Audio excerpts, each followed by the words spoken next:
السلام علیکم ملګرو. جاني طبیعت خراب دی، د بټګرام سره تعلق لرونکی چې د هغه په زړه کې سوری او هغه چې و نو په سوشل میډیا د هغه ویډیوګانې وایرل شوې، نو علي امین ګنډاپور ته پاسپورټ هر څه صحیح کړو چې دا به انډیا کې دی علاج کېږي، 1.5 کروړ روپۍ پرې راځي. او د هغه په څه په پاسپورټ کې څه ایشو ده، د هغه د وجې نه هغه اوس هلته نشي تللی، نو هغه خو انډیا ته هم امبیسي ته رینګ کړی دی.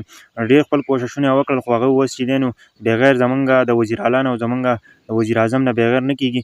او محز جاني چې دی نو هغه هم خبرې کړلې، دوه خبرې کړلې، چې یوه خبره دا ده چې تاسو د محز جاني چې وایي زما دپاره وایي دعا وکړئ، او دویمه خبره دا چې زما دا ویډیو امین ګنډاپور ته ورسوئ، او د هغه نه پس چې دی نو وزیر اعظم ته ورسوئ چې زما علاج څه شي وشي. محز جاني علاج چې دی نو دا به په انډیا کې کېږي او په دې باندې به 1.5 کروړ روپۍ راځي. او د هغه طبیعت بالکل خراب دی، که نور پاتې شي په پاکستان کې نو ډېر زر به د دنیا نه لاړ شي، او په ساه اخیستو کې ورته بالکل تکلیف شروع شوی دی. دا مخکیني نه ډېر زیات خراب دی، بیخي په دې څو ورځو کې ورته ډېر زیات تکلیف شروع شوی دی، په هسپتال کې پروت دی. نو زما ټولو ته خواست دی چې دا ویډیو د نورو ملګرو سره شیر کړئ، او محز جاني ته ضرور دعا کوئ.